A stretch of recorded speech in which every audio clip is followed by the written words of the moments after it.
We are back on Get Up, and what you are going to see here are pictures of the Boston Celtics deboarding their celebratory plane in Miami with the Larry O'Brien Trophy. To the victors go the spoils. The celebration parade in Boston is not until Friday, so they're down in South Beach soaking up the sun and some of the nightlife after winning the championship. And so I want to do this green list today. So the green list is my top 5, this, that, or the other. I do it here and on my radio show regularly. So yesterday, Cam Pratt, who's one of the producers on our radio show, just put together 5 statistics that would make an argument that the Boston Celtics of this past season are one of the most dominant teams in any season in NBA history. And I just wanted to read them to you verbatim because they astonished me. Here we go. At number 5, including the playoffs, this year, the Celtics held a 20-point lead in 50 of their 101 games. In the last 25 years, only one other team ever did that. It was the cheat code 2017 Warriors, the team that had Kevin Durant and was just unfairly good. They had a 20-point lead in half of the games they played this season.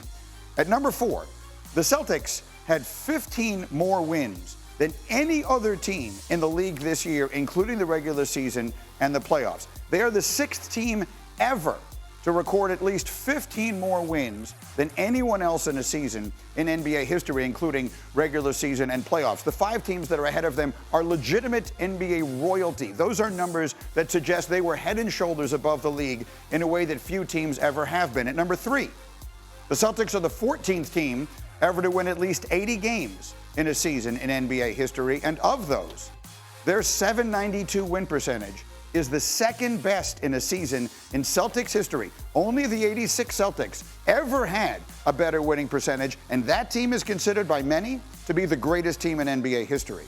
At number 2, including the playoffs, the Celtics outscored their opponents all year long by an average of 10.7 points a game. That is the 5th best differential in a season in NBA history.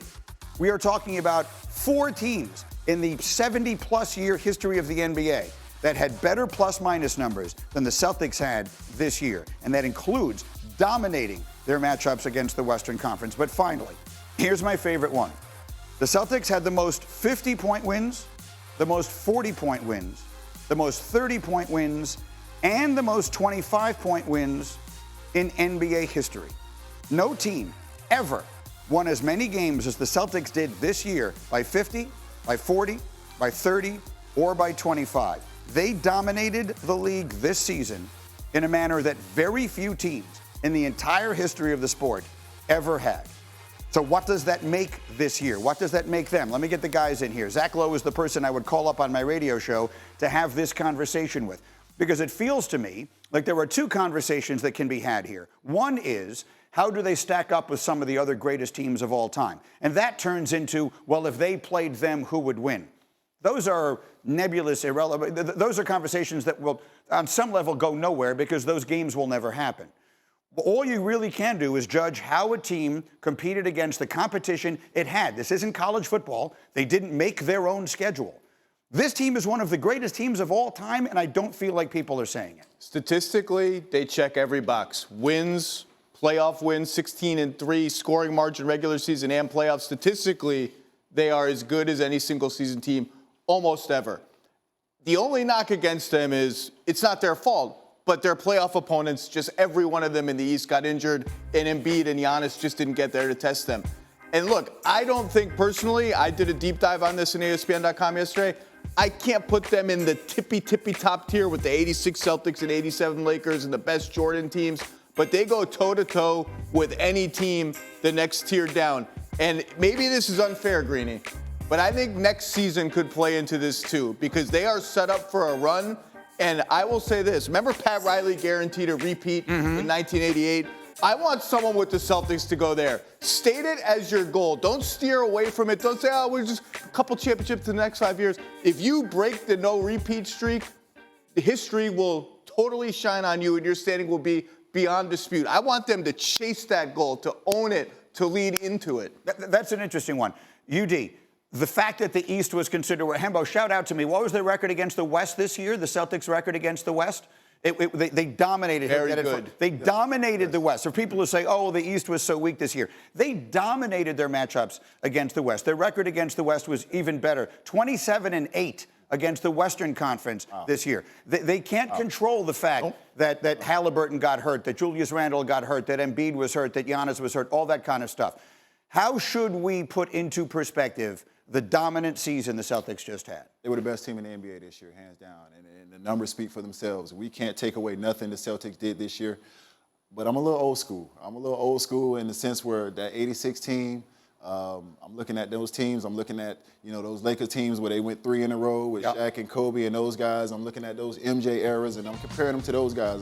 That Boston team alone with Bird and DJ and McHale and Walton coming Robert Parrish. Walton was the sixth man. Yep. 6 men of the year. I mean, those were unbelievable teams to watch. So, yes, they're in the conversation, but I don't know if we put them over those teams because those teams were on that dynasty level. They did it again. And when you talk about doing it again, one conversation that I was able to have with Joe Mazzulla after that game, where when he pointed to where that banner was going to be put in Boston.